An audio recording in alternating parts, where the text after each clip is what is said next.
The alarm came at 30,000 feet, and for 3 seconds, the aircraft had no one at the controls. The pilot in the front seat had gone quiet mid-transmission, slumped forward, and stopped answering. The jet was rolling left, altitude unwinding, and every warning system in the cockpit decided that was the moment to speak at once. In the rear seat was a second lieutenant on one of her first real flights.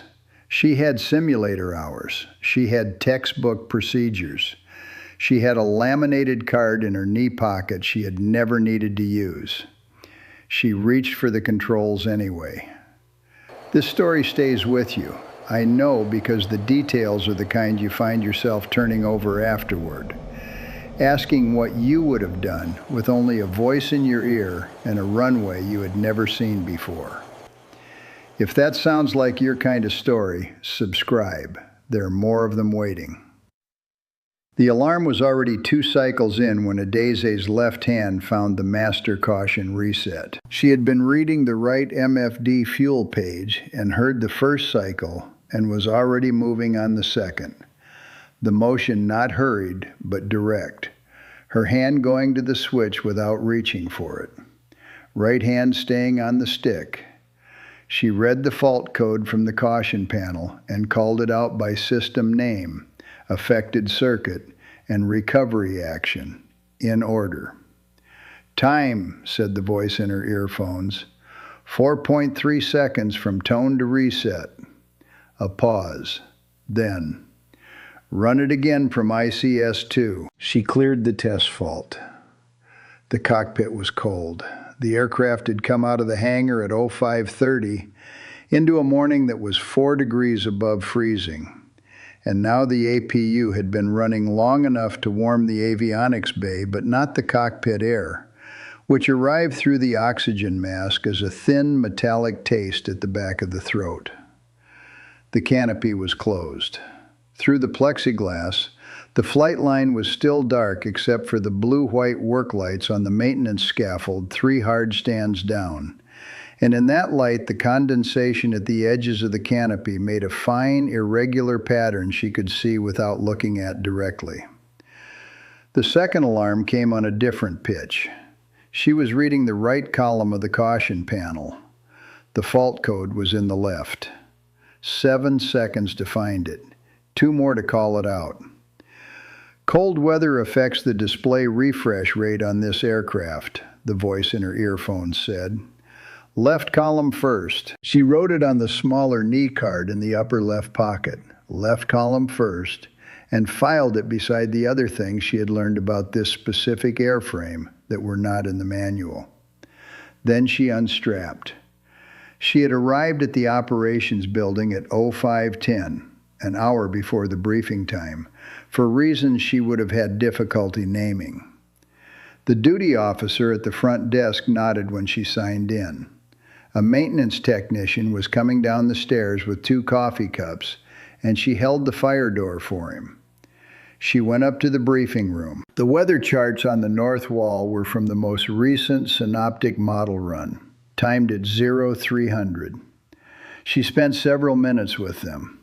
The frontal system was visible in the isobar spacing on the surface chart.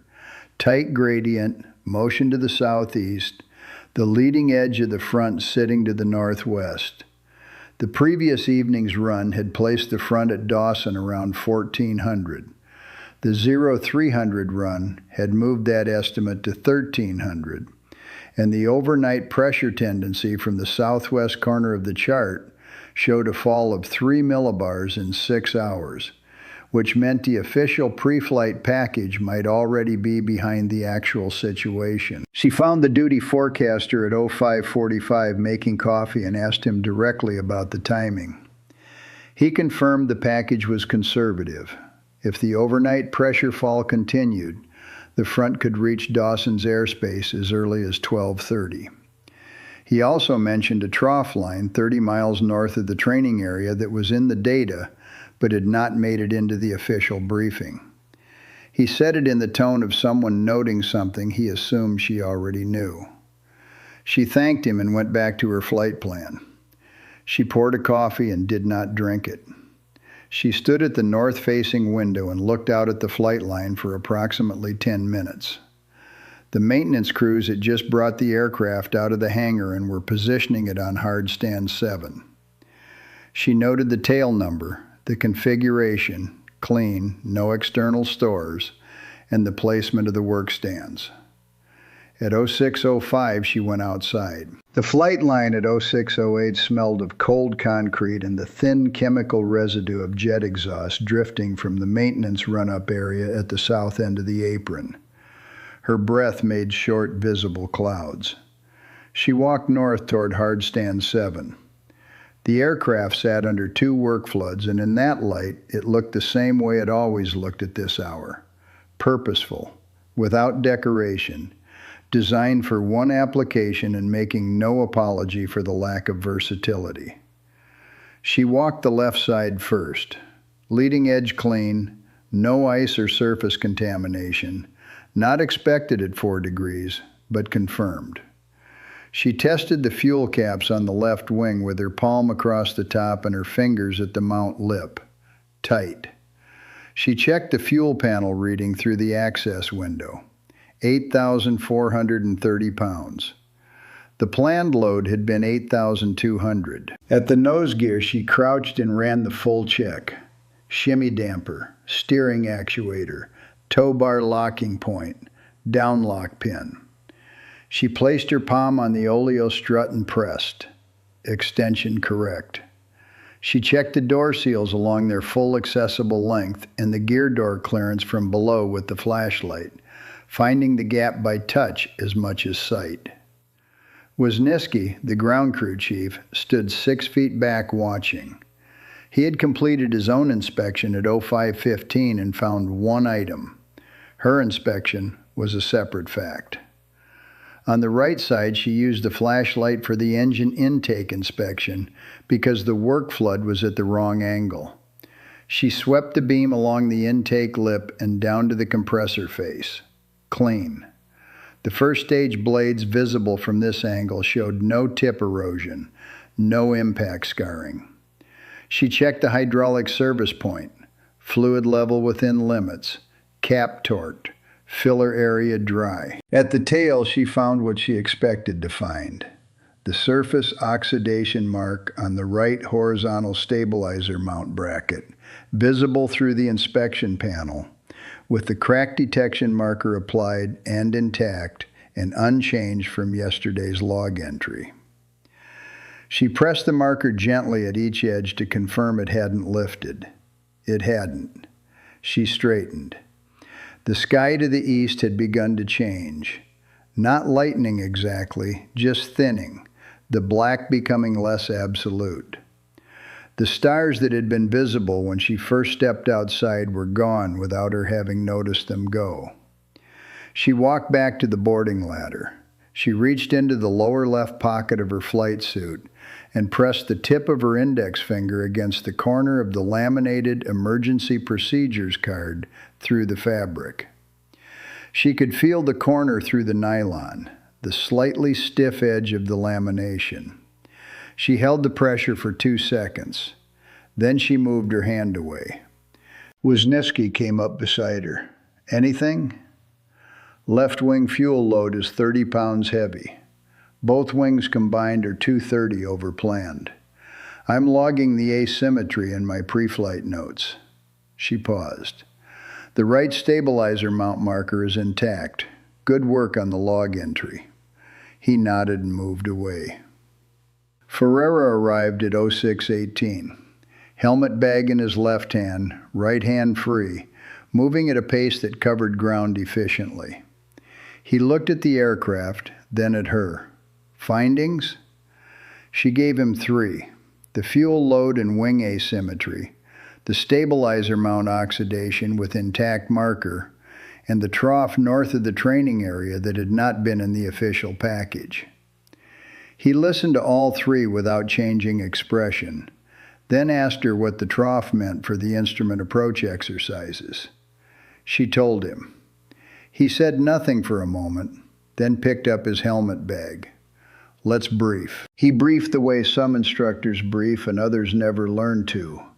which was from the point outward rather than from context toward the point. Weather first, the frontal timing, the cloud base at 3,000 lowering to 2,000, the winds at altitude. He mentioned the trough. She had already noted it. He did not acknowledge that, which was the appropriate response. Routing. Direct to the training area, 131 miles northwest, flight level 300. 90 minutes of work. Standard ILS recovery at Dawson 09er. Crosswind 8 to 12 from the left expected. He named 5 emergencies and held her eye for the memory items on each.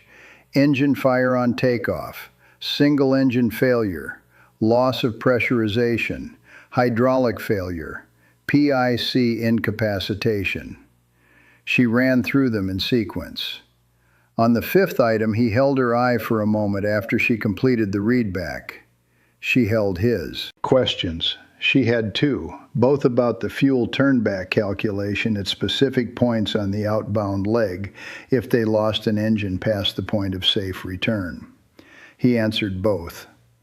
Then she asked why he had included a hydraulics limited approach in the crosswind briefing when the maintenance record showed no current hydraulic anomaly.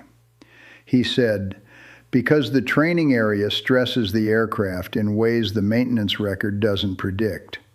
I put it in the briefing because it's possible, not because I expect it. She said, understood. He picked up his helmet bag and walked to the boarding ladder. Runway 09er at 0636. The cloud base was visible now as a darker band to the northwest, sitting above the terrain and moving, very slowly but perceptibly, toward the south.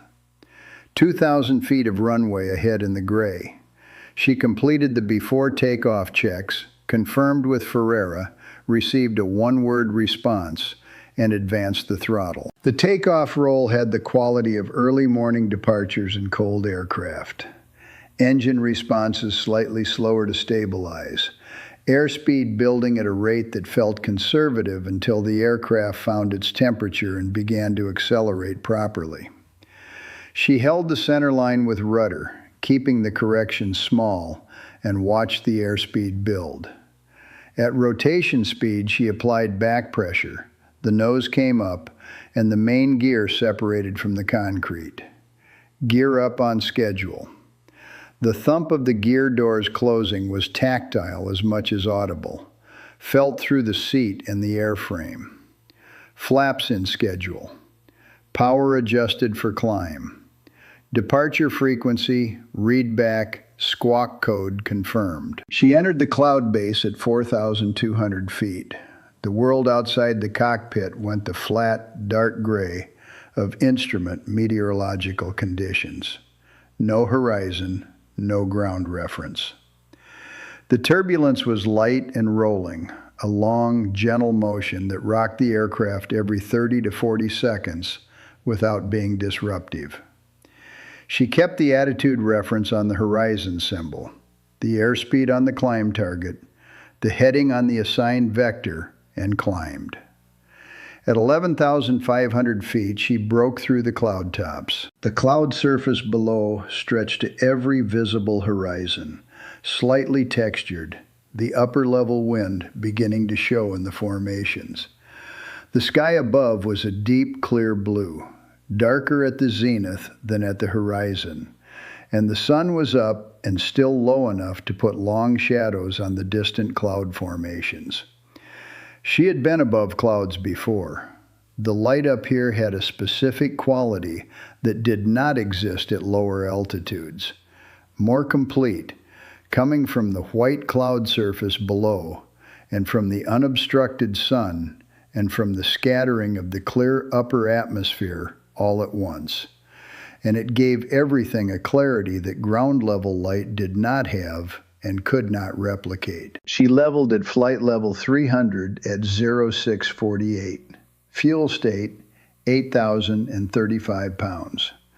Wind at altitude, 118 knots from the northwest, 3 below the briefed figure. She adjusted the fuel calculation, noted the variance was within normal range, and confirmed the navigation system had the training area boundary correctly captured. Fuel management exercise, Ferreira said. He called reference points at intervals of approximately 6 minutes. At each point, she calculated burn rate, remaining fuel, and turnback minimum. She called the numbers as he asked for them. He confirmed without comment when they matched his figures. On the fourth call-out, she used planned burn rate rather than actual, and her figure was 203 pounds low. He said, "Check your burn rate assumption."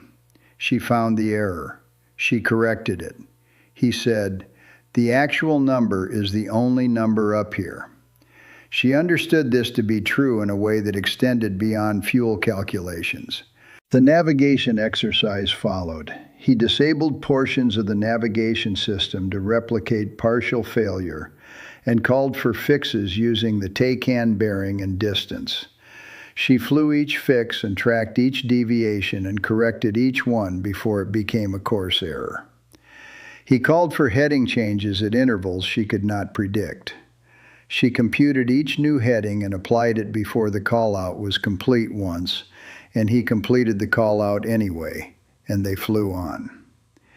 At 0721, the emergency procedure drills.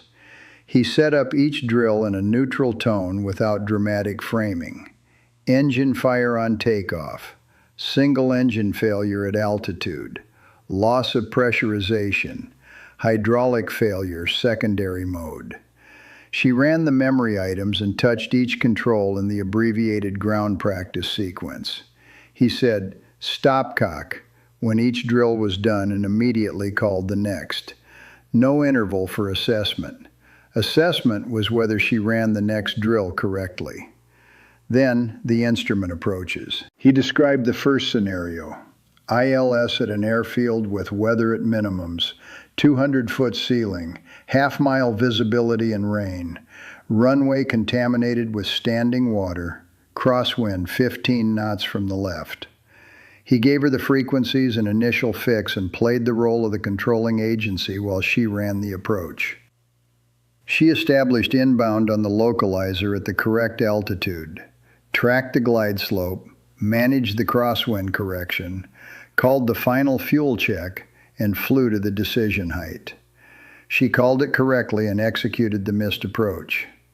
"Again," he said. The second approach included an altimeter setting change called during the final segment that shifted the decision height by 20 feet. She updated it without pausing the approach and continued. The third approach, glide slope failure. The needle going to full deflection left while she was already established inbound, 3 miles from the threshold, configured and stable. She recognized the failure, called it, transitioned to localizer only, recalculated the decision height for the revised minima, briefed herself aloud on the difference, and flew to the new decision height without requesting confirmation. Ferreira said nothing during the transition. The fourth approach was clean, no injected failures. She flew it to minimums and executed the go-around. Between each approach, the aircraft repositioned in the training area, burning time and fuel, and she managed the fuel calls at each repositioning point. By the end of the fourth approach, the fuel state was 6,080 pounds, and the time was 0802. Outside the aircraft, the cloud surface below had changed.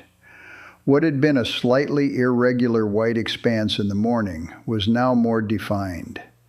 The upper surface formations more pronounced. The wind shear visible in the way the cloud tops had begun to develop a streaked texture from the northwest. The front was not here yet. It was closer than it had been 40 minutes ago. She noted this and said nothing. At 0819, Ferreira called the divert planning exercise. She worked through it in sequence. Alternates within fuel range, weather at each, runway length, alternate hold fuel requirement, fuel cost to reach each field. 3 fields identified and ranked, reasoning given for each. He confirmed the first 2.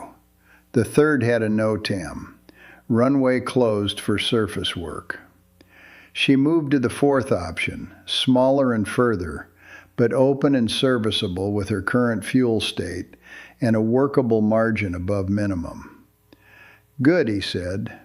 The first and only time in the sortie. The time was 08:23. Return routing at 08:35. Recovery at Dawson approximately 09:20. Inside the weather window. Inside fuel limits. No outstanding maintenance issues. The flight was running exactly as briefed. She noticed the fuel imbalance at 08:24. The reading was 142 pounds on first observation. Left wing heavier than right, within the published service limit. She would not have given it sustained attention except that the figure was substantially higher than the asymmetry she had logged at departure, after the manual transfer had corrected it. She checked her knee card. Corrected to 20 pounds at 07:41. Procedure closed.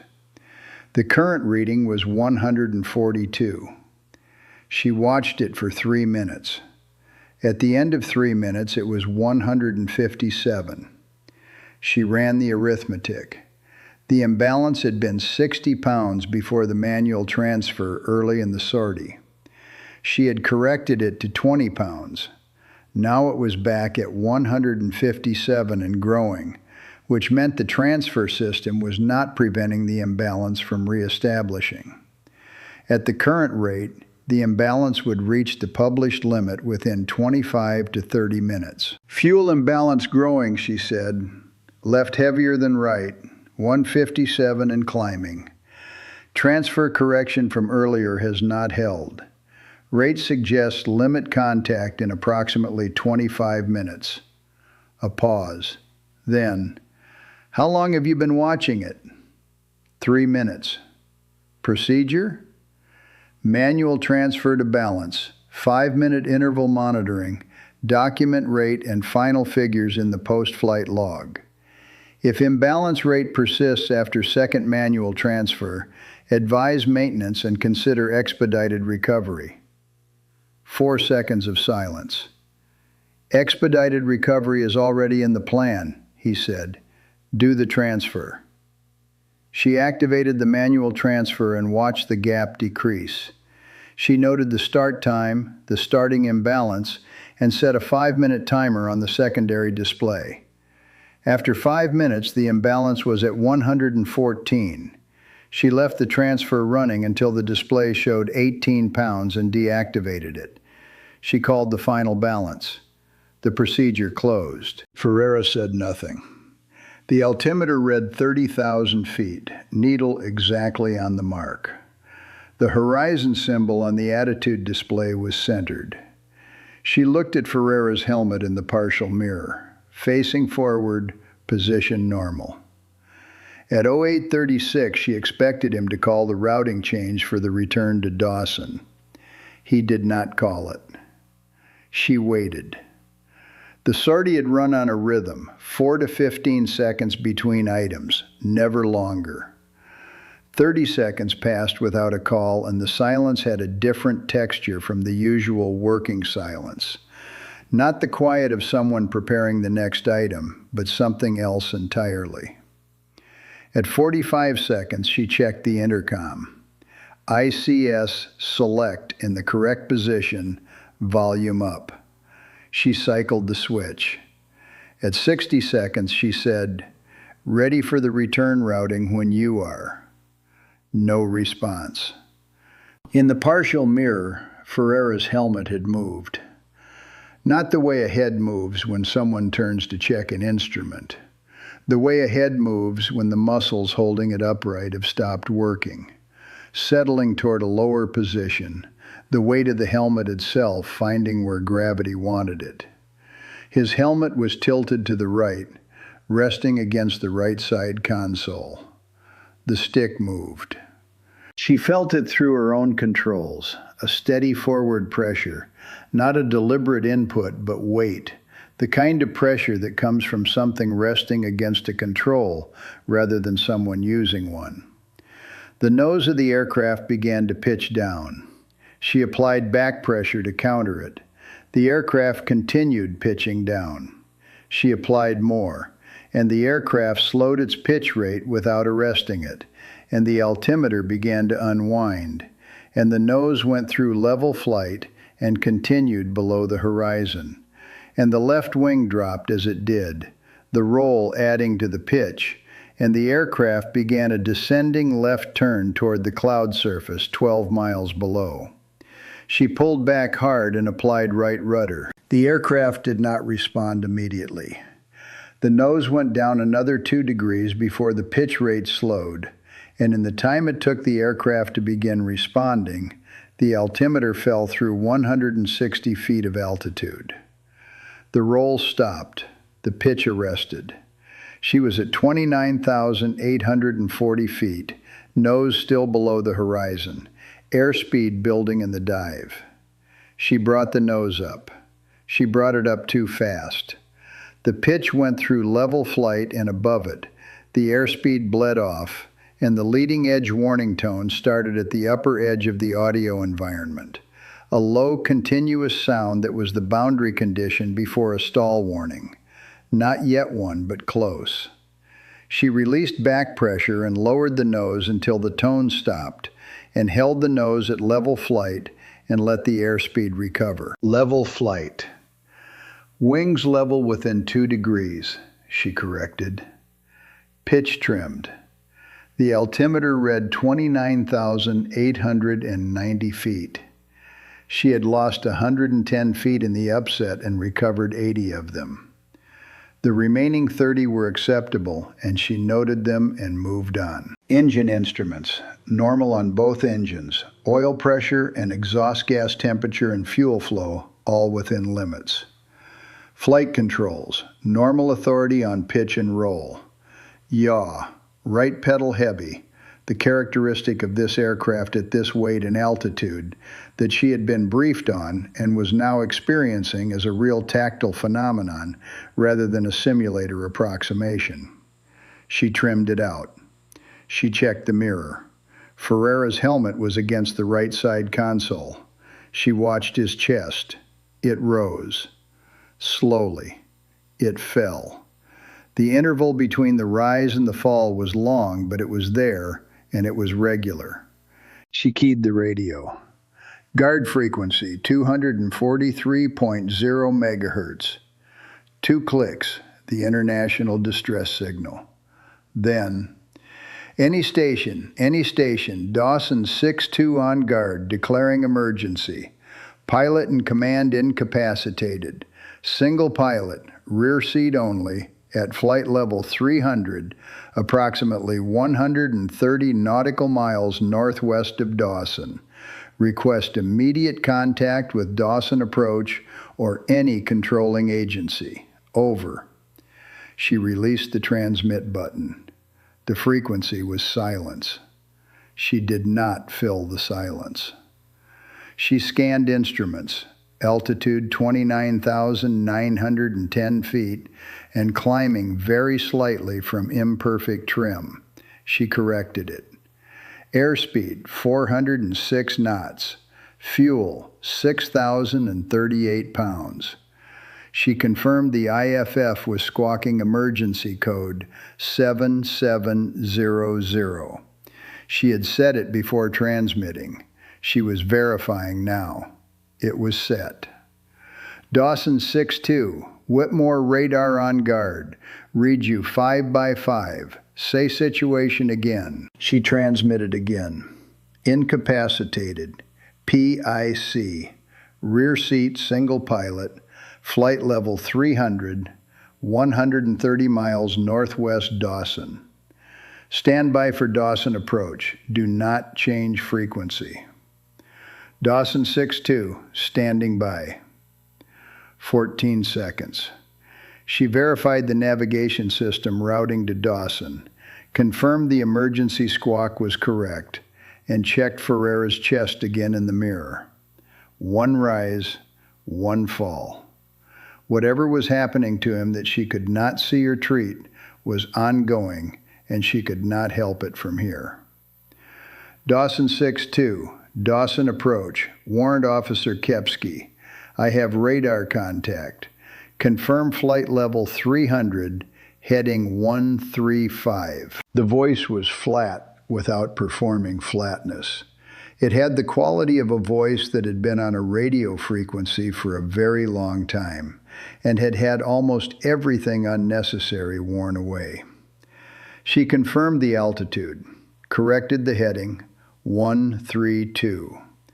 Then she gave him everything without being asked, in the order most operationally useful: fuel state, PIC status and observed condition, aircraft serviceability, her qualifications. 60 hours in type, including simulator. She said it without inflection. It was accurate, and he needed to know it. The pause before his response was 9 seconds. She used them. Ran the descent fuel calculation, confirmed that 6,038 pounds was enough to reach Dawson at standard descent profile with reserve. Dawson 6-2, copy all. 4 questions. 1. Aircraft controllable? 2. Can you maintain flight independently? 3.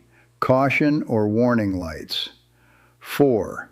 Other system abnormalities? She answered in sequence: yes, yes, no.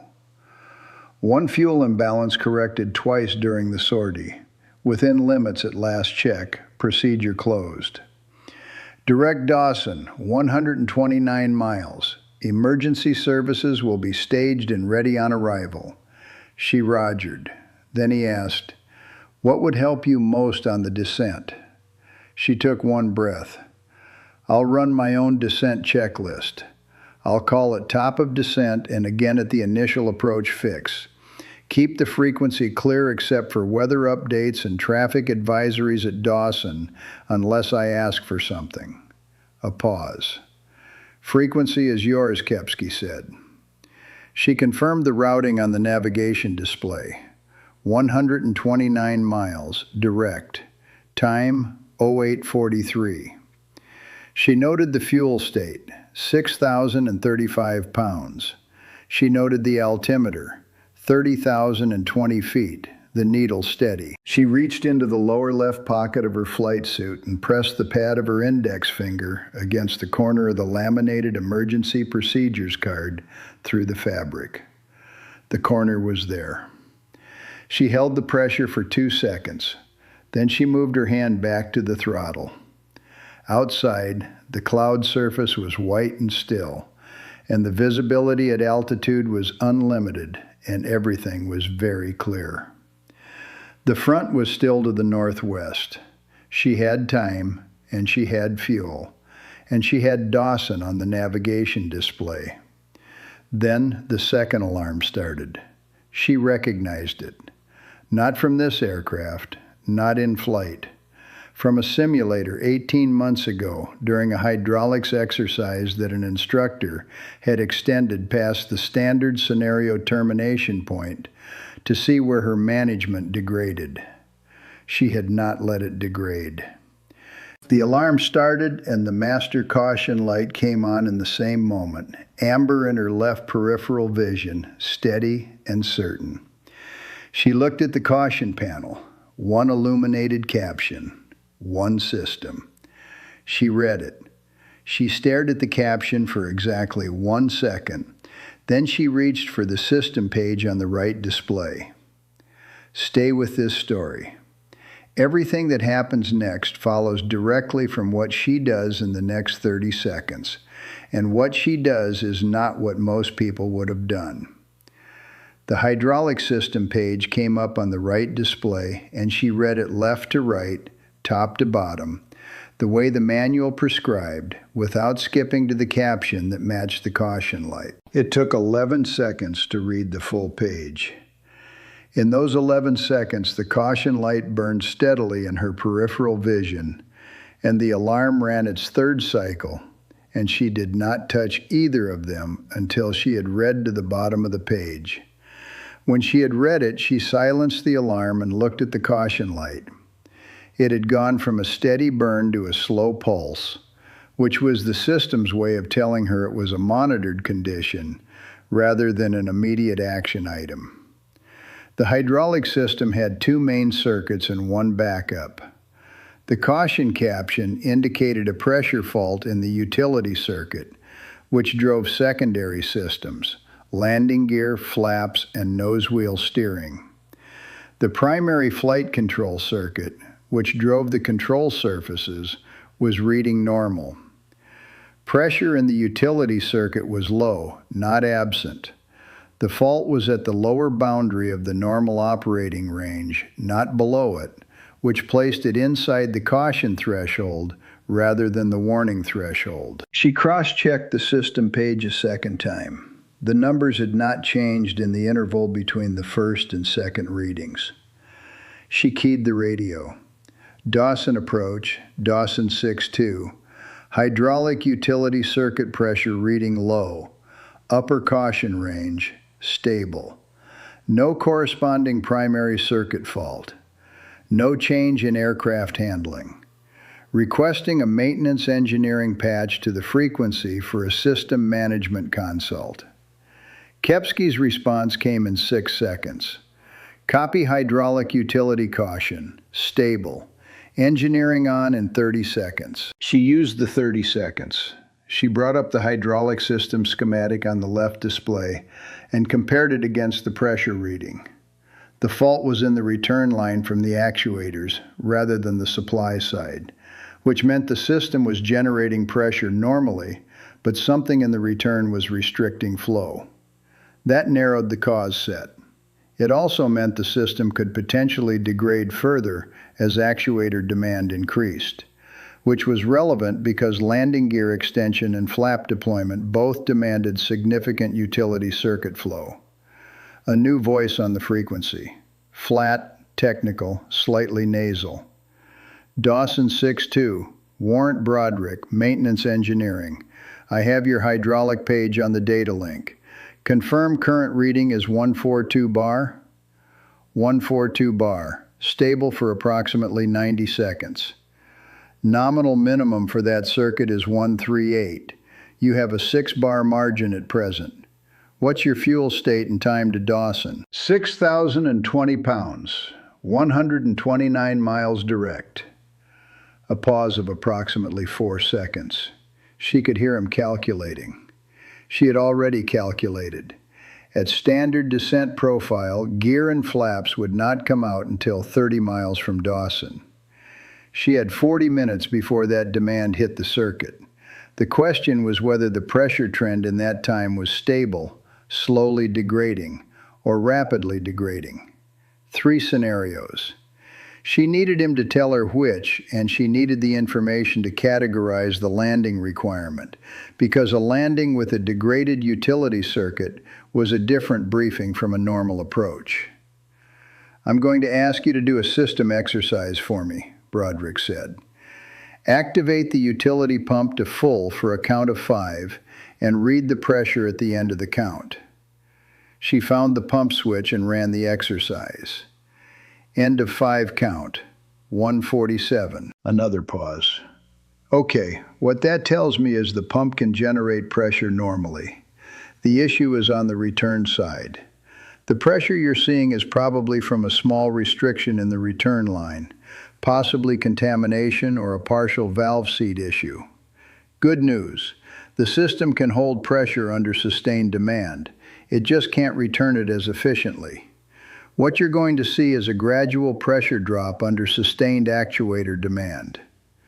Landing gear extension and flap deployment? Correct. Both of those will pull on the circuit. I'd expect you to lose some pressure during the sequence and gain it back between deployments. The risk is if the pressure drops below 138 during deployment and doesn't recover.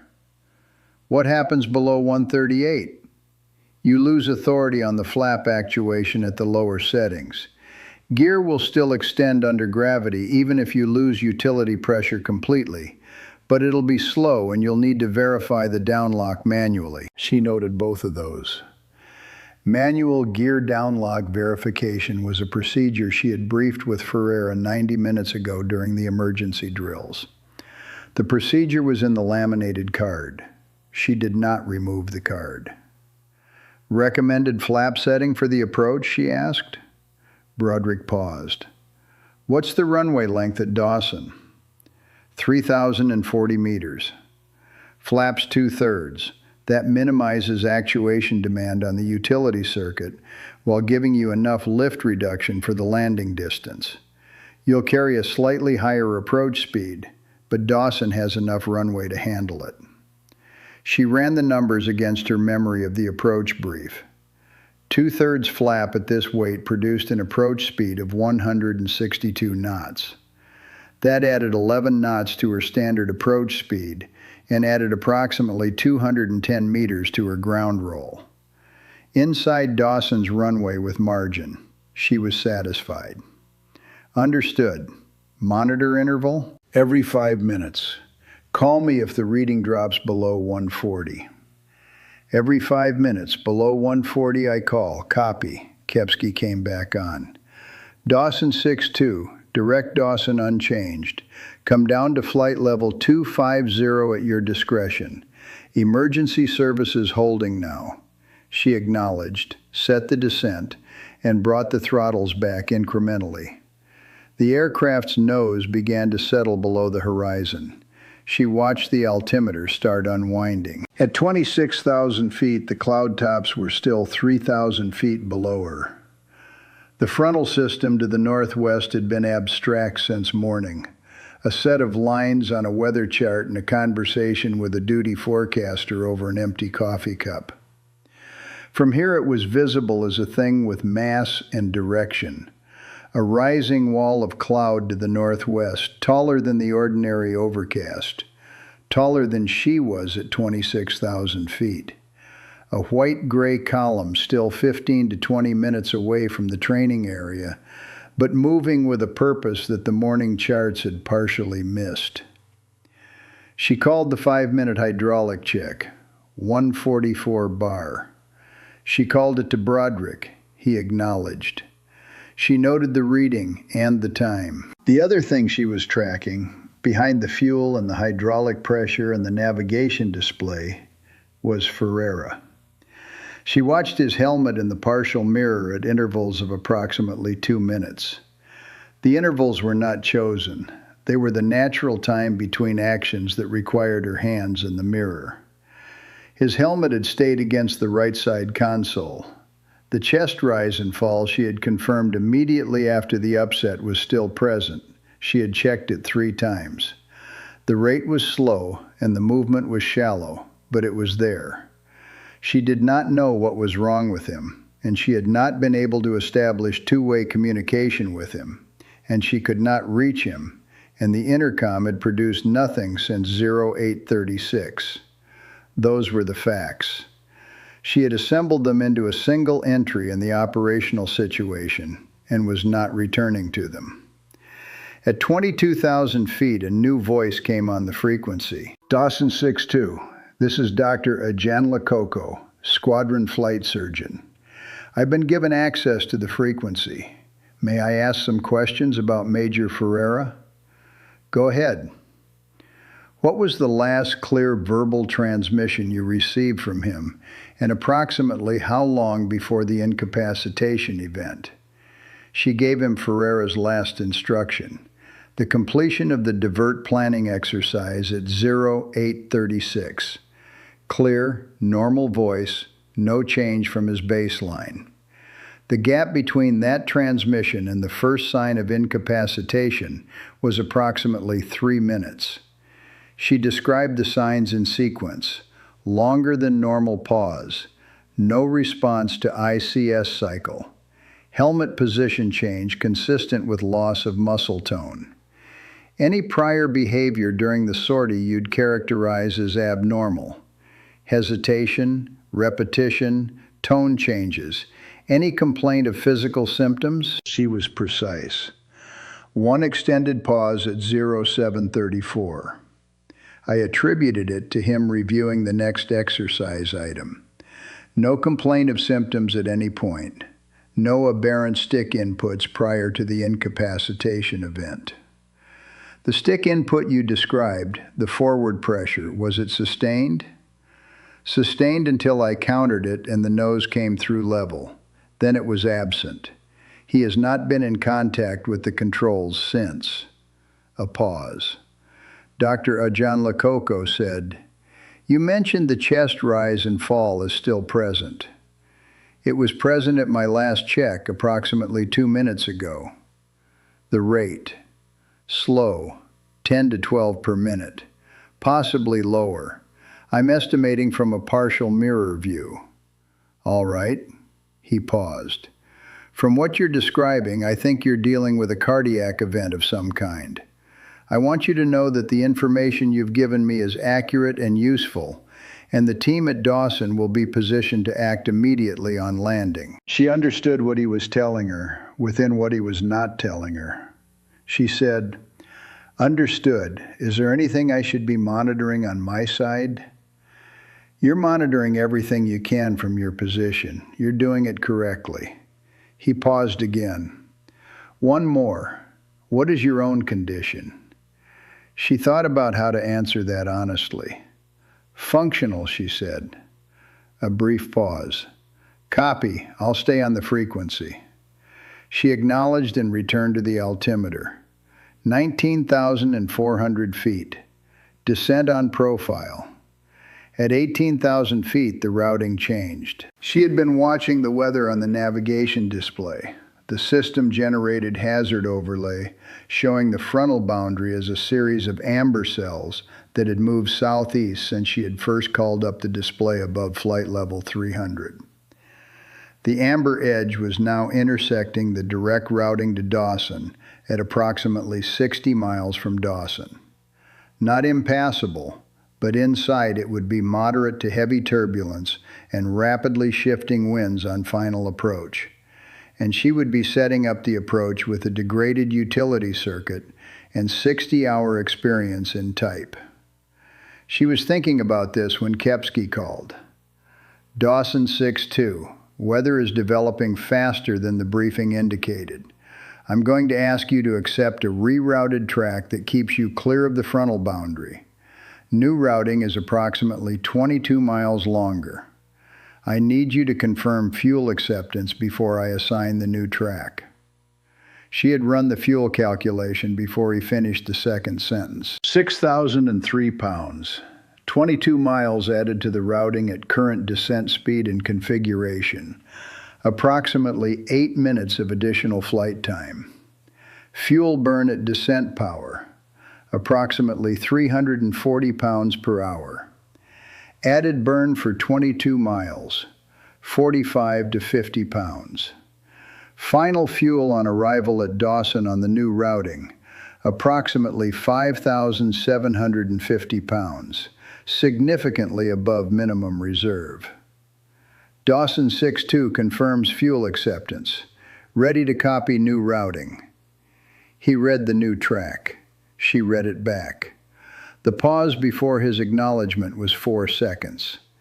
In those 4 seconds, she checked the hydraulic reading, noted the altimeter, confirmed the navigation system had correctly captured the new waypoints as she entered them, and looked at Ferreira's helmet in the mirror. "Read back correct," Kepsky said. "New track active." She acknowledged. The navigation system recalculated. The new estimated time of arrival at Dawson shifted by 7 minutes. She updated her fuel calculation and confirmed the answer matched Kepsky's implicit figure. It did. The weather on the display was amber to the left and clear to the right. The new routing curved around the southern edge of the frontal system. The cloud formation to the northwest had grown since she first looked at it. At 18,000 feet, she was above it by several thousand feet, but she was descending, and the cloud surface ahead was still below her by a diminishing margin. She would enter cloud before she reached Dawson. That was expected, and it was manageable. She called the hydraulic check at the 5-minute mark. 143 bar, 1 bar below the previous reading, within the expected range for normal variation, but she noted it and gave it to Broderick without editorial comment. He asked for a second check immediately. She ran it. 143 bar, stable. Still good, Broderick said. That 1 bar drop is within normal variation for altitude change. The fact that it's stable is the important part. She noted that he said the fact that it was stable was the important part, which implicitly acknowledged that instability would be a different situation. She cataloged that and moved on. The weather on the display showed a new development. The trough she had noted at 0545 from the weather charts had been a minor feature on the morning briefing, a shallow pressure discontinuity north of the training area. It had sharpened. On the navigation display's weather overlay, it showed as a line of yellow-tinged returns running approximately northwest-southeast across the northern portion of the routing. Not directly on track, 7 miles north. It was developing where the forecaster had expected it to remain dormant. She did not change anything. She noted it and watched it. At 15,000 feet, the cloud tops were 2,000 feet below her. The sky was clear at this altitude, the afternoon light beginning to show a slightly different angle than the morning, the sun having moved from right front quarter to directly ahead. Through the canopy, the cloud surface was now visibly agitated at the top, the formations building upward at the frontal margin rather than lying flat. She confirmed the new routing was clearing the frontal edge by the calculated distance and verified the distance was still adequate given the system's movement. She ran the fuel calculation for the 3rd time. Still 5,700 and approximately 50 pounds at Dawson, inside acceptable limits. She confirmed that number and set it aside. Something had happened in the way she was using the silences.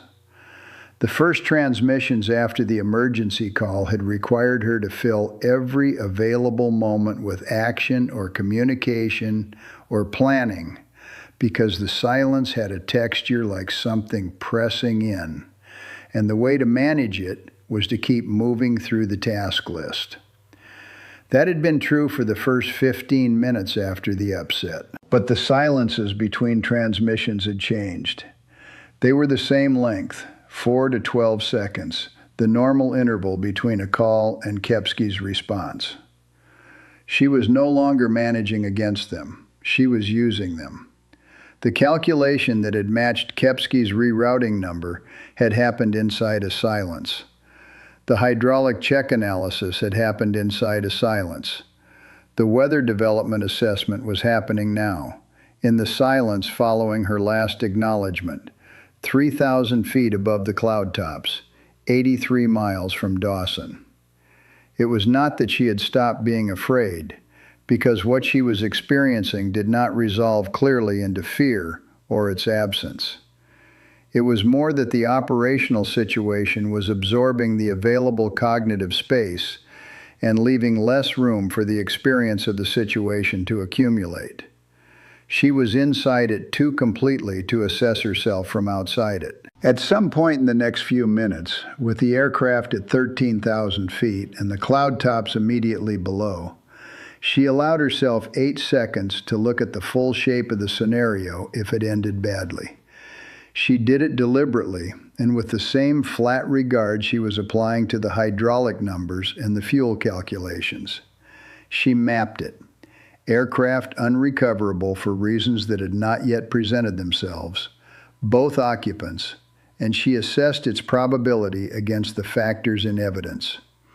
The factors in evidence were aircraft handling normal, fuel state adequate, systems degraded but managed, contact established with expert guidance available. The probability she assigned was not 0, but it was low enough that she could set it to one side as a variable she could not reduce further by attention. She set it to one side. She was not performing composure. She was simply finding that the operational demands were taking precedence over the emotional ones, and that the emotional ones would be available later in a different room with no instruments to monitor. The cloud tops closed around the aircraft at 12,800 feet. Inside cloud at 12,000 feet, the turbulence was light, but not negligible. The rolling motion she had felt on the climb was back, slightly more defined in the descent, the aircraft responding with small pitch and roll deviations that she corrected before they developed. The instrument scan settled into its familiar rhythm, the rhythm she had been running for 40 minutes now without variation. Altimeter, airspeed, heading, attitude, and then left to the engine instruments, and then the hydraulic system page, and then Ferreira's helmet in the mirror, and back to the altimeter. The rhythm was not automatic. She was making each element of the scan a deliberate choice. But the deliberateness had become quick enough that it resembled automaticity from the outside. The result was the same. Kepsky called at 12,000 feet. Dawson 6-2, weather at Dawson, ceiling 2,100, visibility 4 miles in light rain, wind 280 at 12, gusting 17, runway 09er active, emergency services staged on taxiway Alpha, ILS 09er operational, glide slope check serviceable this morning, altimeter 29er 72. She read the altimeter setting back and set it.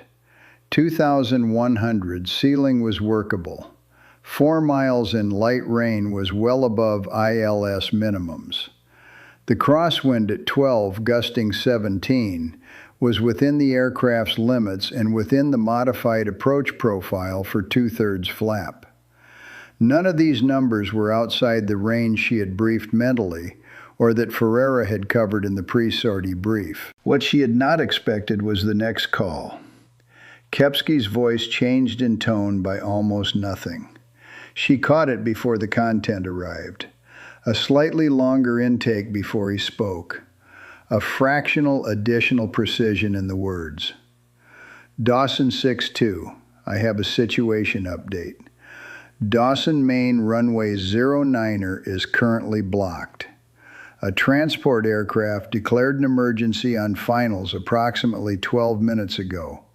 Gear collapse on landing. Runway is physically blocked mid-field.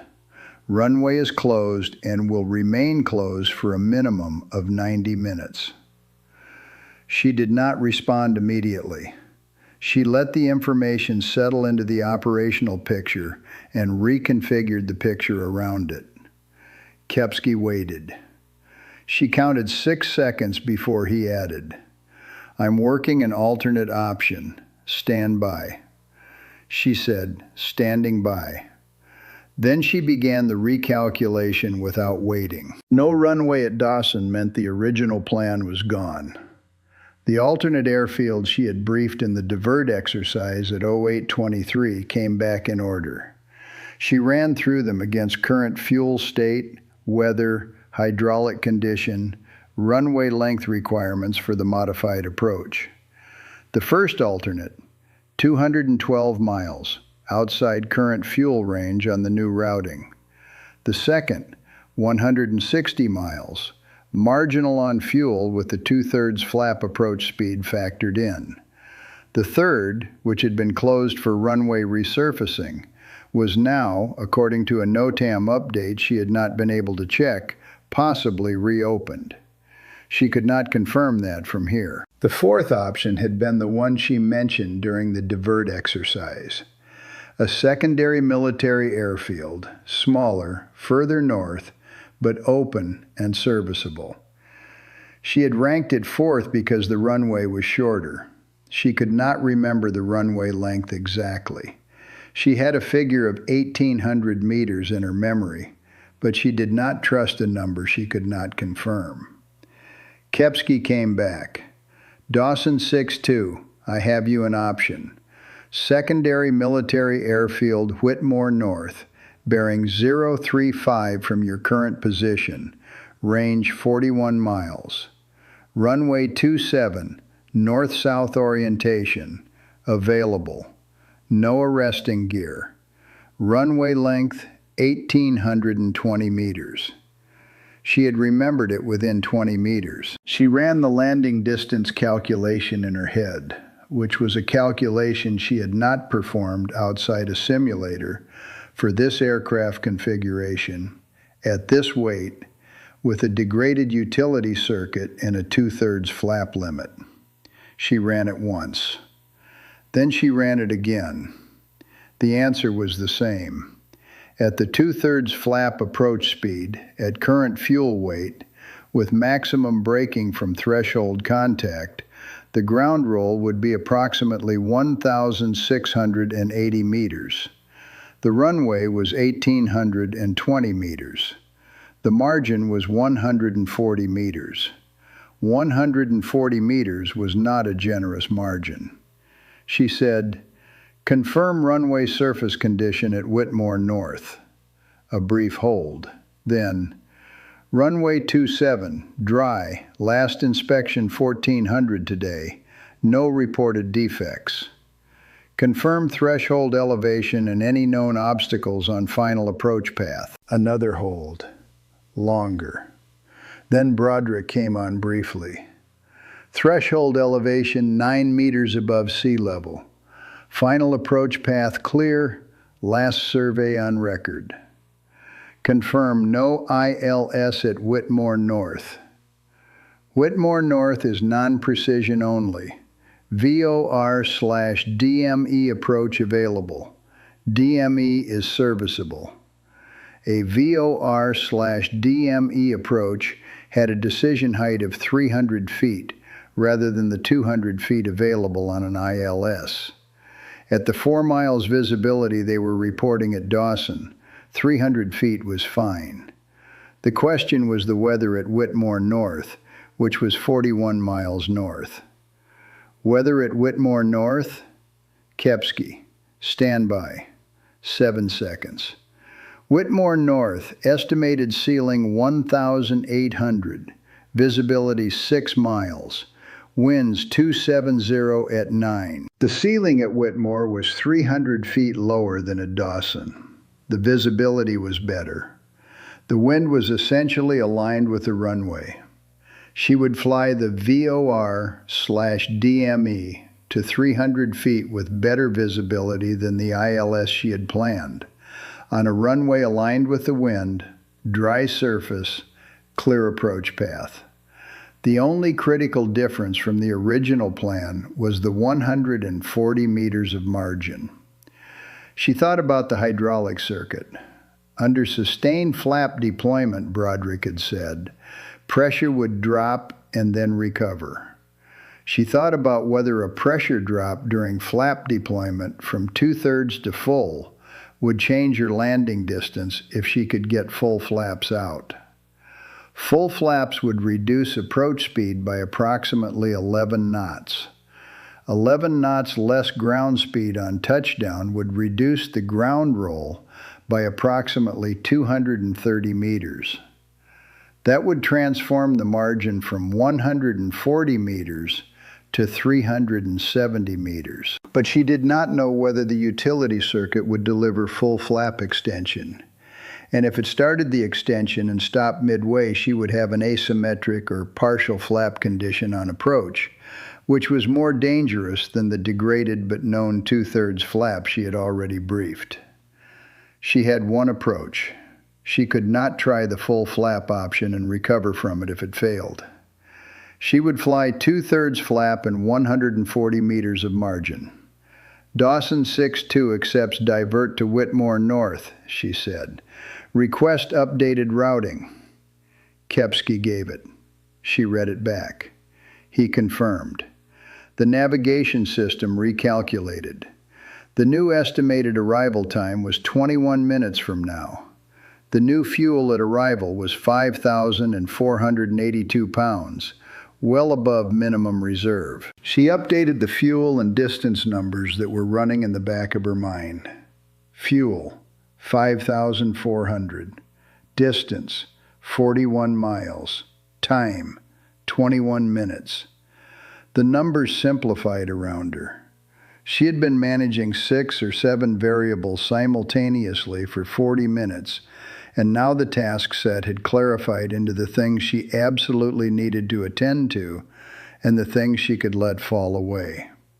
The things she absolutely needed: airspeed, altitude, the hydraulic circuit on gear and flap extension, the VOR/DME approach path, the threshold contact point, and the braking application. Those were the critical variables from this point forward. She called the hydraulic check. 143 bar. Stable. She noted it. Kepsky asked for her position to update the radar picture. She gave it. He confirmed radar contact.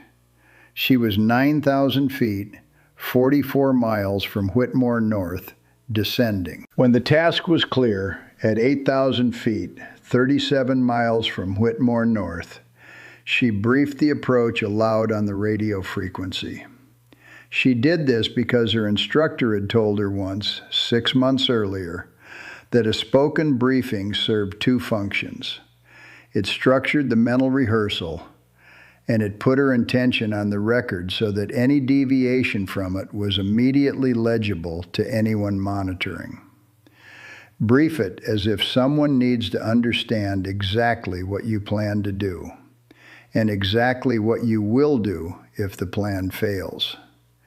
She had asked him once why he included the missed approach in the brief if the brief was about what you planned to do.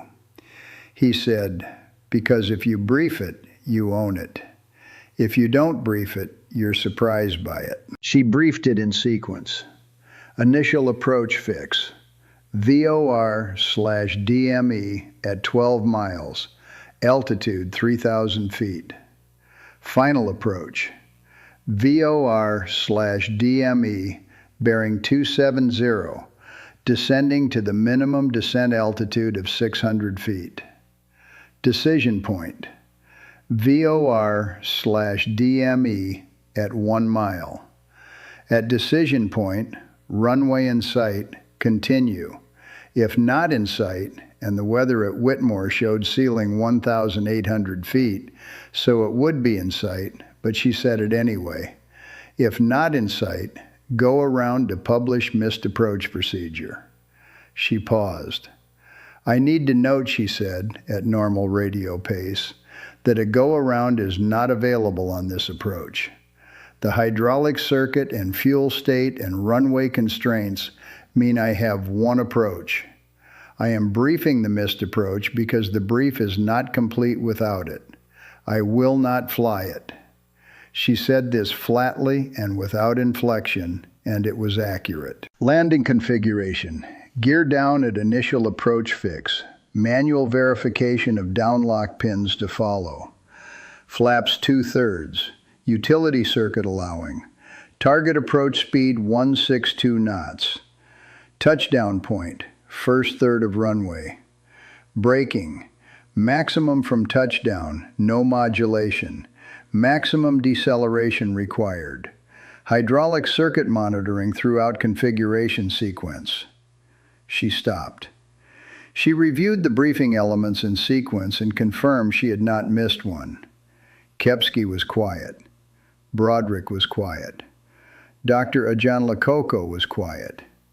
Then Kepsky said, quietly, 2 words she had not expected from him. "You good?" She sat with the question for a moment. Not because she was uncertain of the answer, because the question itself was different from the technical consultations and the routing updates and the system checks, and it deserved a moment of the same honest regard she had applied to the operational problem 8,000 feet above the cloud surface. "Yes," she said. He did not respond again. She checked Ferreira's helmet in the mirror. His head had moved, not far, not the motion of consciousness, but some small reflex of his body persisting. The helmet had shifted from its position against the right console by perhaps 2 centimeters. It was facing slightly more forward than it had been. She watched the chest rise in the mirror. Slow. Present. She took a breath. She was at 7,000 feet, 26 miles from Whitmore North, on track, on profile, inside fuel limits, with Kepsky on the frequency and Broderick on standby, and the approach brief on the record. The cloud was around her on all sides. The altimeter was unwinding one number at a time. Steady. The second hydraulic warning came at 6,500 feet. It was a different caption from the first. Not the utility pressure caution she had been monitoring every 5 minutes. This was the primary circuit, a pressure variance indication, not a fault, not a warning yet, but a reading outside the normal band at the upper end rather than the lower. She switched to the hydraulic system page and read it fully before she called anything. The primary circuit, which controlled the flight surfaces, had spiked. The pressure was high, not low. The reading was at the upper limit of normal range. She had not seen this in a simulator. She was certain of that. It was not in the documented fault scenarios she had briefed or trained on. She called Broderick immediately and read him the full system page, every number in sequence. A longer pause than any previous one. 9 seconds. That's a return line restriction, Broderick said. Similar cause to the utility fault, but in the primary circuit. Pressure is high because the pump is working normally, but the flow back from the actuators is partially restricted, same as the utility circuit. Implication for flight controls? The controls are still powered. What you'll see is sluggish response on large control inputs because the actuators can build pressure fast but release it slowly. Small inputs should be essentially normal. She thought about the crosswind correction she would need to manage on approach and whether a sluggish response on large inputs was a problem on a 270 runway with 9-knot winds essentially aligned. How large is large? More than half deflection on aileron or elevator. In normal approach flying, you should be inside that range. She was not going to be inside that range if she encountered a significant gust on approach. She knew what gusts at 9 knots could do, and she knew that 9-knot reported wind was a surface average, not a gust guarantee. She filed that away. Recommended flap setting unchanged? She asked. 2/3 flap unchanged. Full flap would require large elevator input to control pitch attitude. Keep it at 2/3. She had already decided to keep it at 2/3, but having him confirm it closed the question. Copy, she said. She called the combined hydraulic status to Kepsky. Utility circuit at 143 bar, stable. Primary circuit pressure at upper normal range with confirmed return restriction. Control authority expected normal for small inputs. He acknowledged. She was at 5,500 feet, 18 miles from Whitmore North. The cloud around her had changed, from uniform gray to a lighter, slightly variable gray that told her the cloud layer was thinning. She looked at the navigation display. The VOR/DME was capturing on the right display. She verified the frequency and identified the station. She reconfigured her mental approach brief to account for the primary circuit finding. Large inputs would be sluggish. She would fly the approach with more anticipation. She would set up corrections early. She would not make large corrections from the approach path because large corrections meant large inputs, and large inputs were now a variable she was managing against. She would fly it precisely from the start and she would have no reason to make large corrections. The cloud thinned around her at 4,000 feet, and she broke into clear air below the layer. The terrain below was visible now. Flat agricultural land giving way to sparse woodland, the topography slightly elevated in the northeast. The lighting had changed since she had last seen the ground. The sun was behind cloud to the southwest, and the light was diffused and flat, which flattened terrain features but also eliminated shadow that would have complicated her ground reference. She could see Whitmore North.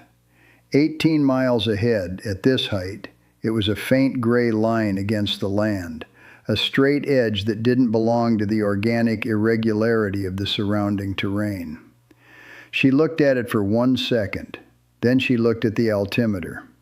3,800 feet. She needed to be at 3,000 feet at the VOR/DME 12 miles. She had time. She keyed the radio. Dawson approach, Dawson 6-2. Field in sight, 18 miles. Beginning approach descent. Gear down at the initial approach fix. She gave Kepsky the current hydraulic readings, fuel state, and approach configuration for the record. There was a pause on the frequency. 4 seconds.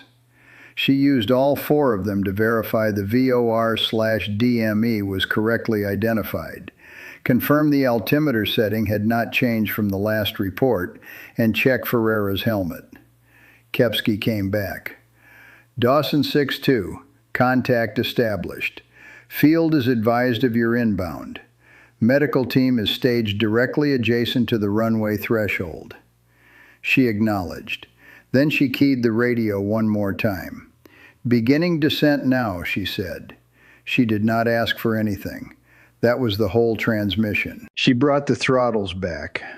The aircraft's nose settled below the horizon. The altimeter began unwinding with the kind of steady certainty that was the sum of everything she had managed in the last 41 minutes. Every calculation confirmed, every system interrogated, every question asked and answered and filed. 21 minutes from now, the altimeter would read 0. She was going to be the one who put it there. The margin is 140 meters. From here, it is the only number that matters. She was at 3,800 feet when she began the approach descent. The runway a gray line 14 miles ahead and slightly below her. And she brought the throttles back in small increments rather than one pull, watching the airspeed settle toward the target descent speed the way you watch something you are responsible for rather than something happening to you. The descent rate was 500 feet per minute. She cross-checked it against the time to the initial approach fix and confirmed that at this rate and this ground speed, she would arrive at the VOR/DME 12-mile fix at 3,020 feet, which was within tolerances. She made no correction. She was not going to make corrections unless the deviation was real and the correction was necessary, because every unnecessary control input was a load on the primary circuit, and the primary circuit was already restricted. She had been flying with restraint for 45 minutes. The restraint was now structural. The terrain below was becoming more specific as she descended. The agricultural fields that had been a single continuous texture from 4,000 feet were resolved now into individual blocks of different colors.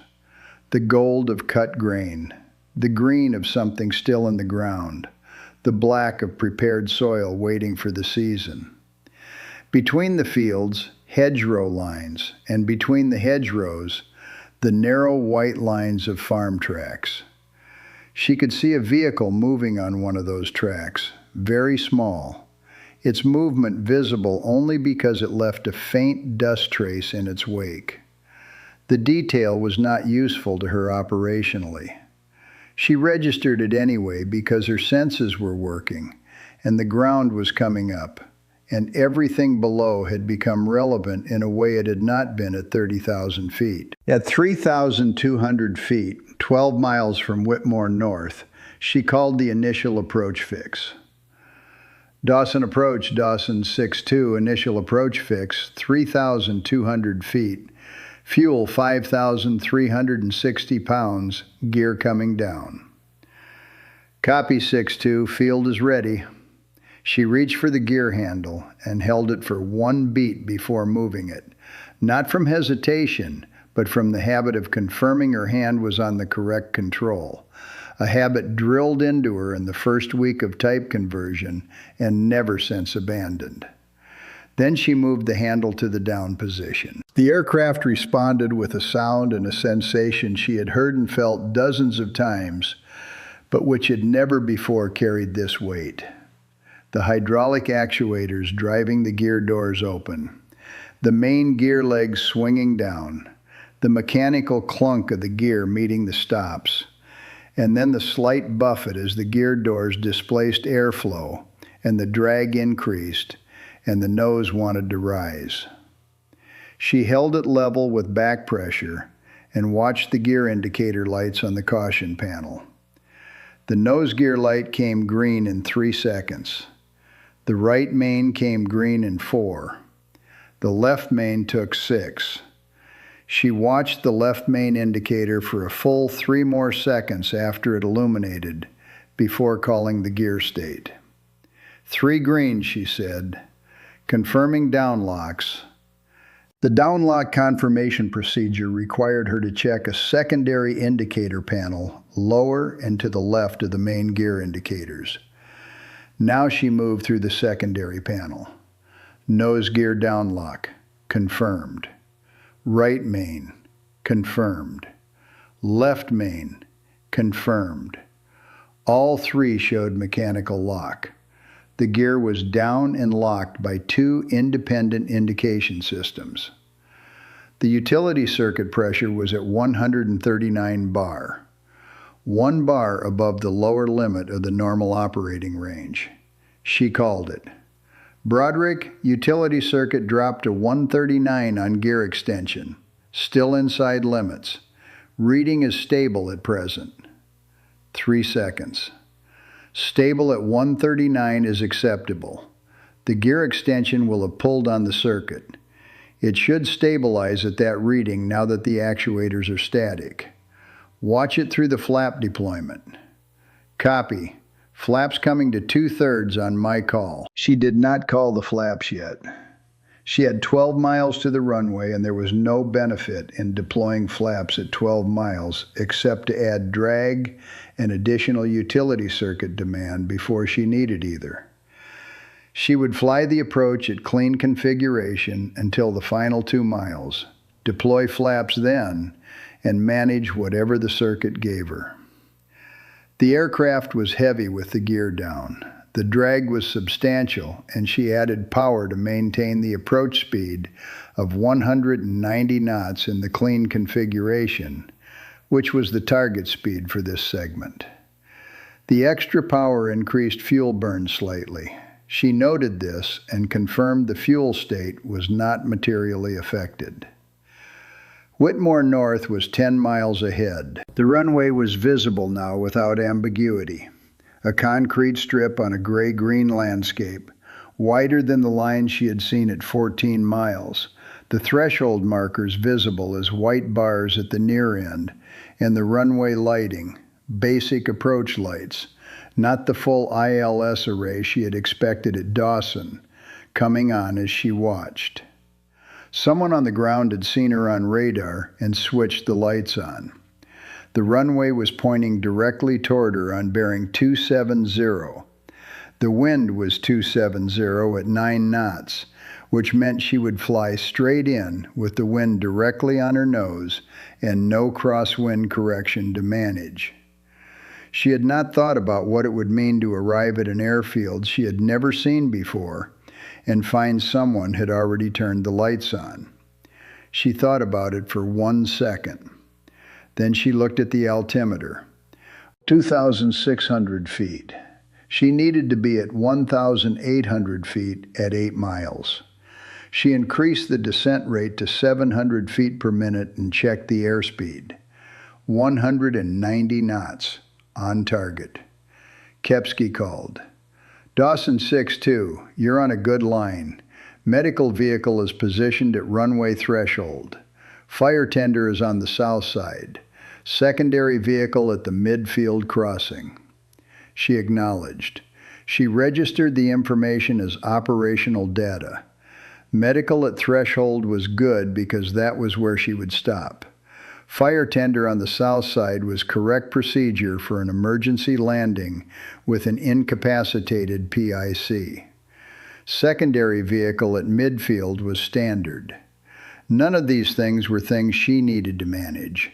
They were things other people had managed on her behalf. People she had not met and would not think about until later. At 8 miles, she was at 1,830 feet. 30 feet above the target altitude. She reduced power slightly. The nose came down 2 degrees and she held it there until the altimeter showed 1,800. Then she brought the nose back to the approach attitude. 8 miles. 1,800 feet. Airspeed 190 knots. Runway straight ahead. She called the flaps. Dawson approach 6-2. Flaps going to 2/3. She moved the flap handle. The aircraft responded with an increase in lift and an increase in drag almost simultaneously. The nose pitched up slightly. She countered with forward pressure on the stick, and the airspeed began to reduce as the drag took hold. She watched the flap position indicator. The indicator moved from 0 through 15 degrees to 30 degrees in approximately 5 seconds. And in those 5 seconds, the stick pressure she needed to hold the nose at the approach attitude changed twice. First requiring forward pressure as the nose rose, then requiring back pressure as the pitch attitude settled at the new equilibrium with the flaps deployed. The utility circuit pressure at the end of the flap extension, 136 bar. Below the normal limit. She called it immediately. Broderick, utility circuit 136 on flap completion. Below lower limit. His response came in 4 seconds. What's the reading doing? Stable or trending? She watched it. 3 seconds.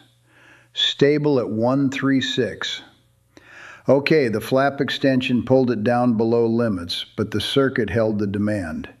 Flaps are deployed and static, so the actuator demand should be close to 0 now. The number should stabilize or recover slightly. She watched it for 5 more seconds. 136. 136. 137. Recovering, she said. 137 now. Good, that's the circuit repressurizing without actuator demand. You're okay. Watch it through the approach. If it drops below 135 while the flaps are static, call me. She acknowledged. She stored the 137 reading and the fact that it was recovering and set both facts in the place where things she had resolved went, to be replaced by the next thing that needed attention. The aircraft was now configured for landing. Gear down, 3 greens, down locks confirmed. Flaps 2/3, pressure recovering. Approach speed, 162 knots, the target she had calculated and briefed. She confirmed the airspeed was on the mark. She added a small amount of power to hold it there. The aircraft settled into the approach attitude, and she held it. 6 miles. The runway was filling more of her forward view now. The threshold lighting was clear and the runway center line was visible as a white dashed line that ran from the threshold to the far end and disappeared.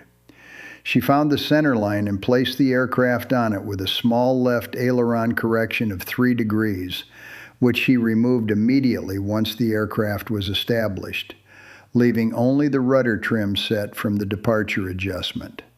She was on the center line. She was on the glide path.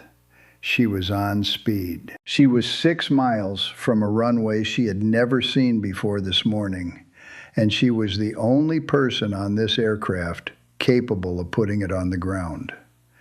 At 5 miles, she called the altimeter check. 1,200 feet. On profile for the VOR/DME approach. Kepsky acknowledged without additional input.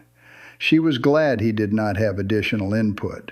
She was using every available processing cycle, and the cycles that were not occupied with the approach were occupied with the hydraulic monitoring and the fuel state and Ferreira's chest in the mirror, still rising and falling, still slow. At 4 miles, the visual approach became primary.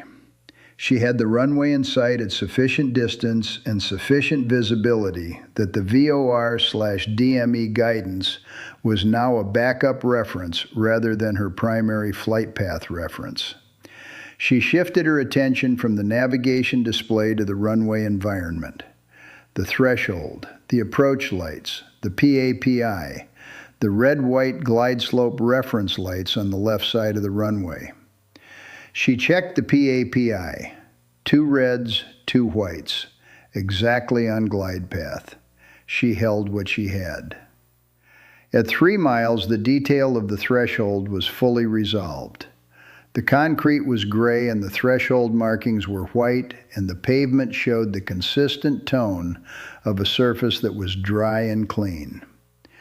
The approach lighting was simple, threshold lights only, no center line extension, but she did not need the extension because the runway was directly in front of her and the center line was visible from here. She cross-checked the airspeed, 161 knots, 1 knot below target. She added a fraction of power with a movement she would have struggled to define precisely if someone had asked her to demonstrate it isolated from context. Not a push, but a resting of more weight against the throttle lever, enough to bring the reading back to 162. The PAPI read 2 reds, 2 whites. She held what she had. The primary circuit pressure was within the normal operating range.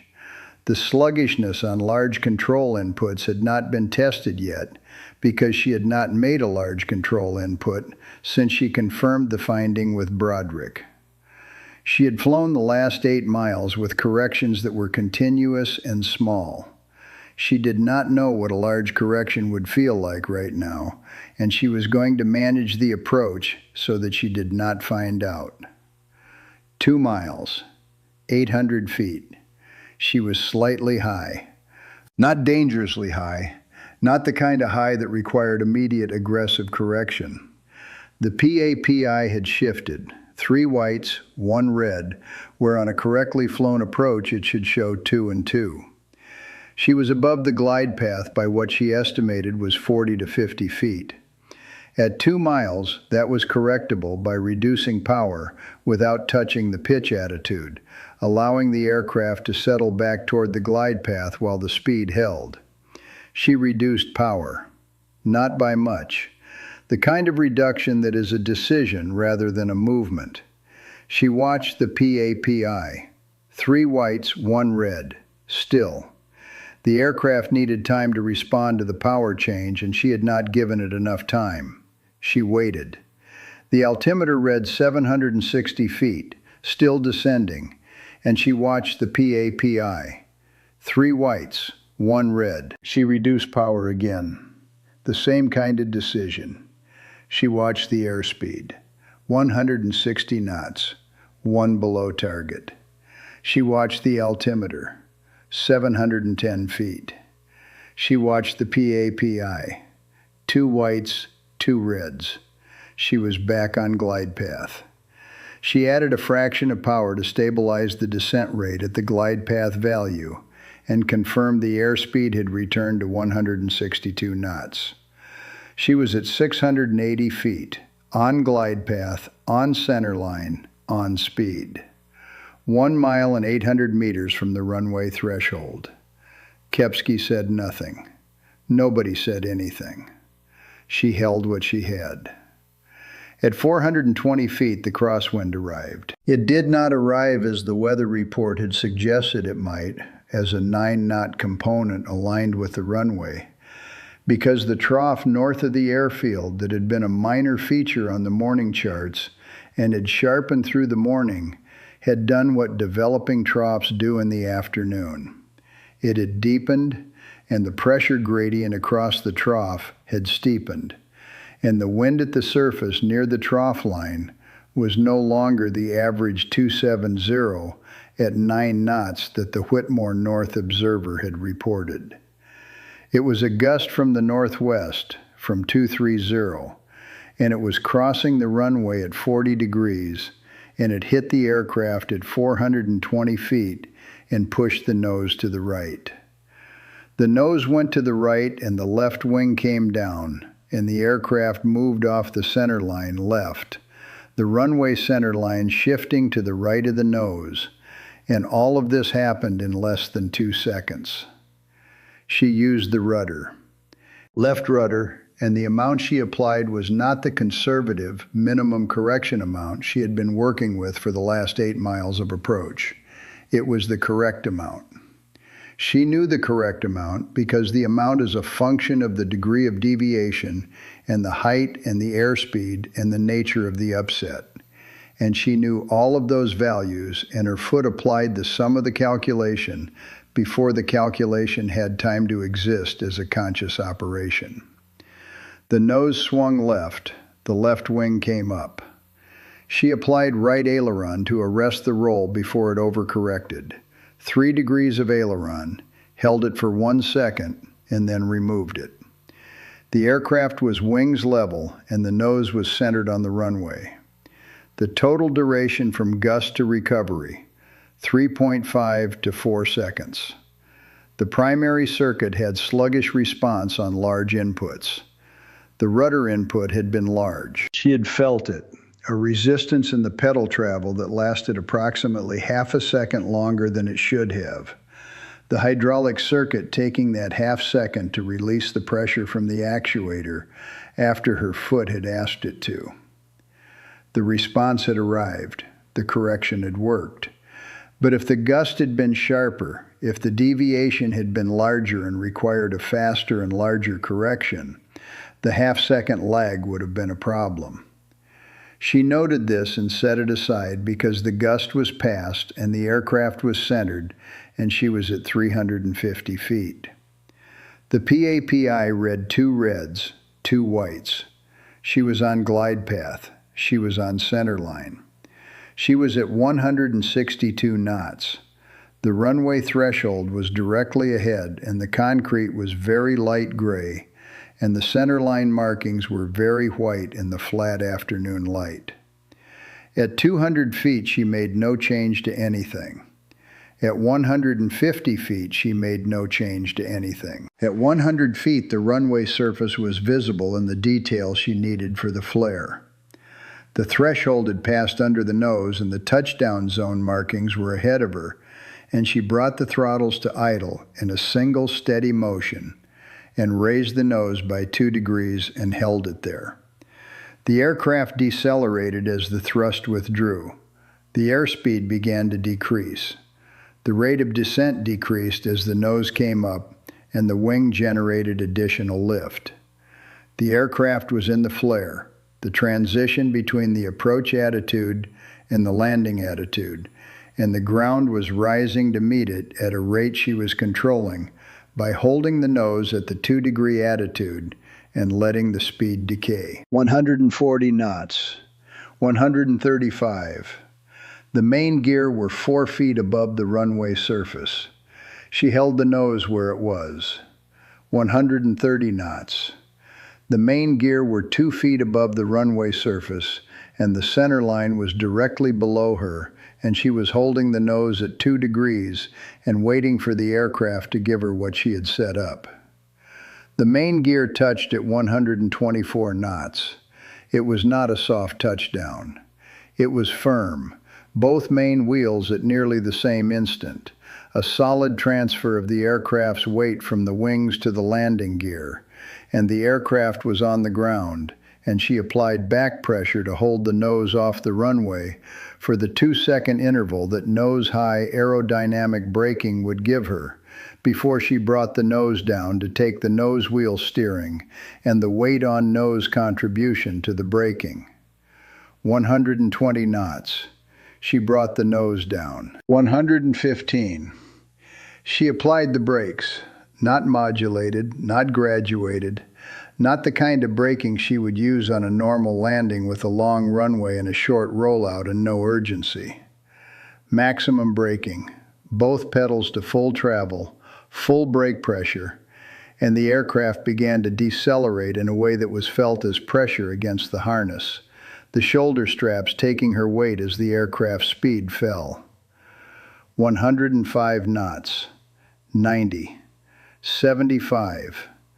The runway was long and flat and gray ahead of her, and the far end was visible, and she could see the runway boundary lights, and they were still a significant distance away, and she watched them the way she had watched the PAPI, not with hope, but with assessment. 60 knots, 50. The runway boundary lights were not closing the way they had been at 100 knots. The rate at which the distance was decreasing had slowed and was slowing further. 40 knots. The aircraft was at a ground speed where she could make judgments about the remaining distance without arithmetic. 30 knots. The boundary lights were 130 meters ahead. She was traveling at 25 knots and still decelerating. At 15 knots, the boundary lights were 90 meters ahead, and she was going to stop before them. She stopped. She did not look at the boundary lights. She looked at the instruments. Airspeed 0. Both brakes applied and holding. Engine instruments, both engines at idle, all readings normal. Hydraulic utility circuit, 138 bar at the limit, holding. Primary circuit, 141 bar, within normal range. She held the brakes. Outside the canopy, the fire tender was moving from its position on the south side of the runway, crossing toward her at a speed that was hurried without being panicked. The medical vehicle was already moving from the threshold, having tracked her down the runway. A white vehicle with a red cross on the roof and side panels, moving fast on the runway surface, and pulling up to her left side. She began the engine shutdown sequence. Left throttle to idle cutoff. She watched the left engine instruments. Exhaust gas temperature beginning to decrease. N1 winding down. Fuel flow to 0. Right throttle to idle cutoff. The same sequence on the right side. Both engines winding down, and the sound changed. The constant background turbine note that had been present for 3 hours and 41 minutes diminished and then became a high-pitched falling tone as the spools decelerated. And then there was a quality of quiet in the cockpit that was not actually silence because the APU was still running and the avionics were still powered and the hydraulic pumps were still running. But it was a different quality from the sound of the aircraft in flight, and she felt the difference physically. She ran the after-landing items from memory, in sequence, the way she had run every checklist today. Hydraulic pumps off, avionics to standby, IFF to standby, oxygen off, battery on. She was reading items from a list that existed only in her head, and she was confirming each one against the physical state of the cockpit. She paused at the APU item. She left the APU running because the medical team was going to need canopy power, and the canopy could not be opened from outside without aircraft power unless they broke the seal manually, which was an option, but not the first option. She keyed the radio. Dawson approach, Dawson 6-2. Aircraft stopped on Whitmore North, runway 27. APU running for canopy power, ready for medical access. Kepsky's response was immediate. Copy 6-2, Medical has your position. Well received, she acknowledged. She looked in the mirror at Ferreira's helmet. It had moved further than it had been at any point in the last 90 minutes. Not in the direction of consciousness, not in the direction of a head being held up by a person who was waking. It had moved in the way things move when weight settles. But his chest was there. She watched it. Rise, fall. The canopy unlocked from outside in a standard motion. The ground crew on the right side had found the external release, and the canopy began to hinge upward. Cold air entered the cockpit immediately. The outside air carrying the smell of rain on concrete and the exhaust residue of the fire tender that was positioned 15 meters to her left, and the difference between the recycled cockpit air and the outside air was stark enough that she noticed it without trying to. She heard voices on the left side of the aircraft. The medical team was at the forward cockpit. She heard a phrase in a clinical tone, someone calling information to someone behind them. She could not make out the content of what they were saying. She began completing the remaining shutdown items. APU was the last item, and she left it last to preserve canopy power. She completed the items above it. Oxygen system off, confirmed. Seat safety pins. She reached for the left side pin first, then the right, both in and safe. She held each one and confirmed it before moving to the next. A face appeared at the side of the cockpit. Ground crew member, a young man, mid-20s, in a high-visibility vest over a flight suit. He reached his hand up toward her, palm upward, the standard assisting gesture for aircrew exiting a cockpit. She raised her left hand, palm flat, fingers together, and held it at chest height for 1 second. Not a rebuff, not a gesture with performance in it, just a flat, open hand that meant, I have this. She pulled the ejection seat arming handle to the safe position.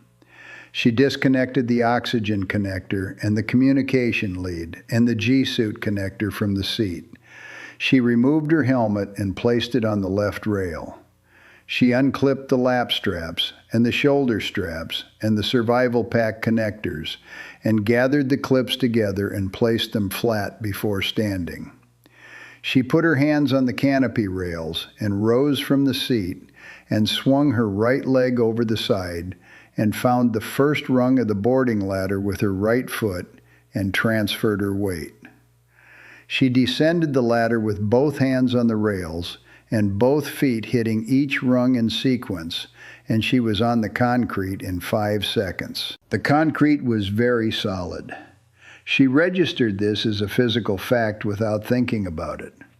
She had not stood on anything solid for 3 hours and 41 minutes, and the quality of the concrete was different from the quality of an aircraft in flight in ways that could not be predicted and could only be experienced. The fire tender was close enough that she could smell the foam compound in the tanks. A crew member stood at the front of the tender watching her. She looked at him for a moment and then looked at the forward cockpit. Ferreira was being moved. The medical team had the forward canopy fully open, and 2 people were in the process of lifting him with the care that the presence of a spinal concern demanded. Supporting the neck, using the combined structure of both arms as a platform, rather than gripping at specific points. She watched them work. They were doing it correctly. She looked at his face for the first time since the mirror, which had shown only a profile. His face was the face of a person who was not present in the way conscious people are present, and she could not determine from looking at it whether he was going to be all right.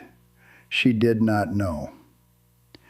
The story of whether Ferreira was going to be all right did not belong to this airfield or this afternoon.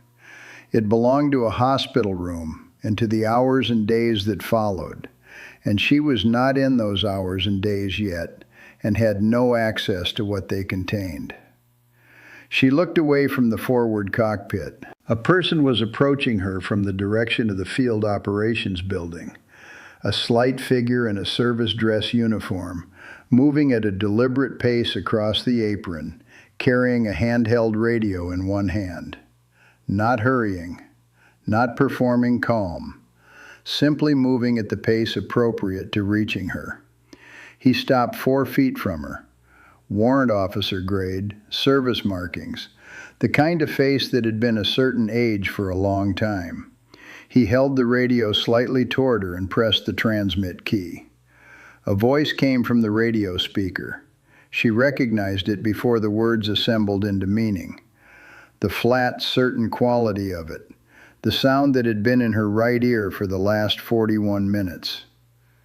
"You flew it," Kepsky said. 3 words. She heard them in the open air of an airfield she had not seen before this morning, coming from a speaker held by a man she did not know. And she stood with her feet on the ground and felt the weight of the words settle without ceremony and without aftermath, the way accurate things settle. She held out her hand for the radio. The warrant officer gave it to her. She held the transmit key. She said, "Copy." She handed the radio back. They put her in a room on the north side of the operations building. It had been a supply room not long before today. The shelving along one wall had been cleared to the edges, and the cleared space held a folding table and 4 metal chairs. A coffee machine sat on a side table with an empty carafe and a red light indicating it was on and working without anything to work on. She sat in the chair facing the door. An investigating officer arrived at 13 minutes past noon. She knew the time because she had confirmed it on the room's wall clock when she sat down and had been watching it without intention since. The officer was a wing commander, 50s, with a tablet in one hand and a printed form in the other, and he introduced himself by name and number and function and asked if she needed anything before they started. She said no. He had a form. The form had sections. He worked through the sections in order, and she answered each question as it arrived, in the same sequence in which it was asked, with the same economy she had applied to Kepsky's questions at 30,000 feet. She did not add material that was not requested. She did not omit material that was. When a question was ambiguous, she identified the ambiguity and asked which interpretation he wanted. He asked about the departure sequence, fuel state, weather, the brief. She answered. He asked about the fuel imbalance during the sortie, when she noticed it, what she did, the sequence of actions. She answered, including the timeline. He asked about the hydraulic findings, both caution events, the readings, the communications with Broderick, the decision she made as a result of each one.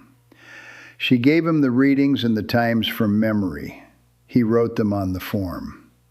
He asked about the primary runway closure at Dawson and her acceptance of the divert to Whitmore North. She walked him through the calculations she had made: runway length, landing distance required, the margin, the single approach constraint, and the decision criteria she had applied before accepting the divert. He paused here. He had been making notes on the tablet alongside the printed form, and he set the tablet flat on the table and looked at her directly. "You did the landing distance calculation in your head," he said.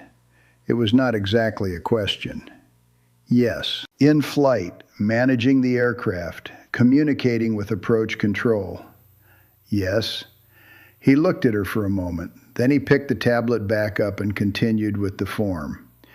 He asked about the approach, configuration, circuit behavior, the high profile at 800 feet, the crosswind event at 400 feet. She gave him the crosswind description in the same flat sequence as everything else: the gust bearing, the deviation, the control input she had used, the duration of the primary circuit lag, the recovery. He asked whether she had considered a go-around at that point. She said no. He asked why not. She told him she had already briefed the conditions under which she would continue past 400 feet before she began the approach, and those conditions had been met. The aircraft was recoverable, the deviation was recoverable, and the go-around was not available. She had made no new decision at 400 feet.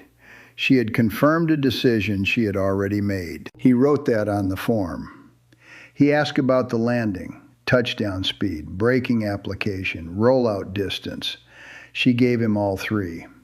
He asked about the aircraft condition on rollout, and she gave him the hydraulic readings and the engine parameters. He asked about the shutdown sequence, and she gave it to him item by item. Then he asked if she had anything she wanted to add that was not covered by the form sections. She thought about this. The trough north of the training area, she said. The duty forecaster mentioned it at 0545. It wasn't in the official pre-flight package. It produced the crosswind event on approach. I'd suggest the package process captures trough development from the overnight model run with more lead time, particularly for non-precision approach fields without weather observers. He wrote it on the tablet. Anything else? She thought about Ferreira's earlier pause at 0734. She had attributed it to him reviewing the next exercise item. She said so, and said that in retrospect she could not determine whether it was relevant to his medical event, but she included it because the investigating officer should have all the data she had rather than her interpretation of the data. He wrote it. "Thank you," he said. "I'll need your signed statement when it's typed. Someone will bring it to you." She nodded. He began gathering the form and the tablet. She reached into the lower left pocket of her flight suit. She had not been thinking about the card. The reach was the same reach she had made at the walk-around, before the taxi, before the takeoff, before the first alarm, before the second alarm, before every checklist item that had preceded the moment of her hand moving to find the corner through the nylon. The same reach, the same pocket. This time her fingers found the edge of the card and closed around it. She drew it out. It was a laminated card the size of a large index card, two-sided. The front side had the memory items for 5 emergency procedures in a font size chosen for cockpit light conditions rather than reading comfort. Engine fire on takeoff, single engine failure, loss of pressurization, hydraulic failure, PIC incapacitation. Each procedure was a numbered list. The type was slightly worn at the upper left corner from handling. The backside had the ILS minima table for the 12 airfields she most commonly operated into, with hand-annotated additions in permanent marker from when the frequencies had changed on 2 of them. She set it on the table. She set it the way you set something down when you are done with it, not the way you set something down when you intend to pick it back up. Flat, centered, without looking at where she put it. She was looking at the wall clock when her hand came back to her lap. The investigating officer noticed. He did not say anything. He gathered his form and his tablet and thanked her again and left. The door did not quite latch when he closed it. She sat with the card on the table and the empty coffee carafe behind her, and the clock on the wall showing 12:27. She did not reach for the card. At 12:40, someone brought her a mug of coffee and a pair of sandwiches wrapped in paper. She did not recognize the person who brought them. She said, "Thank you." The person left. She drank the coffee while it was still hot and ate one of the sandwiches because she had not eaten since 5:10. A medical officer came at 12:55, not Dr. Ajan Lakoko, whom she knew only as a voice on a frequency. A different doctor, a young woman with close-cropped hair and a thorough manner, who checked her blood pressure and pulse and asked a set of questions about her physical state that Adeze answered accurately. Blood pressure was elevated, but not alarmingly, 138/84. Pulse was steady at 66. She had no physical complaints. The doctor made notes and said she was fine to be released from medical observation at any time, and that she should eat and rest, and that someone would want to follow up with her the following day. She asked about Ferreira. She asked it flatly and without preliminary. The doctor said, "He's been transferred to the regional hospital. I don't have information beyond that." She said, "Thank you." The doctor left. At 1:15, the operations duty officer appeared to tell her that a vehicle was available to take her back to Dawson. She thanked him and stood. She picked up the remaining sandwich and the second mug of coffee someone had brought and left on the side table. She walked out. The hallway was standard military operations building. Linoleum floor, fluorescent lighting, notice boards with safety posters and event schedules. She passed a door with a photograph of an aircraft on it and noted that the aircraft in the photograph was an older type, a generation before the one she had just shut down on the runway outside. Someone had annotated the photograph in marker, 22 Squadron, 1987. She walked past it without stopping. She pushed through the fire door and stepped outside. The afternoon light had flattened since the morning. The cloud that had been moving southeast had moved, and Whitmore North was now on the leading edge of the frontal passage. The overcast was complete, and the light came from no direction in particular. The temperature had dropped. She could feel it on her hands and the back of her neck where the hair was short. The rain that had been light at Dawson had not yet reached here, but the air carried it. The specific, cool dampness of rain close enough to smell before it arrived. The aircraft was visible from the apron in front of the operations building. It was sitting where she had stopped it, 60 meters from the runway boundary lights. The recovery crew had arrived. A larger vehicle was parked to the left and a smaller one to the right, and 4 people were working around the aircraft in the organized pattern of a crew that had been told to secure an aircraft but not move it until the investigation was complete. Yellow cones had been placed at the corners of a perimeter around it. The forward cockpit was still open. She looked at the aircraft. It was the same aircraft she had walked around at 0608 on a different hardstand at a different field. The same tail number, the same configuration, clean, no external stores. The same oxidation mark on the right horizontal stabilizer mount bracket that she had confirmed through the inspection panel in the dark. It did not look damaged. It did not look like an aircraft that had been in trouble. It looked like an aircraft that had been landed and secured, which was exactly what it was. She looked at it for a moment. Then she looked away. Not to anything in particular. There was nothing in particular to look at.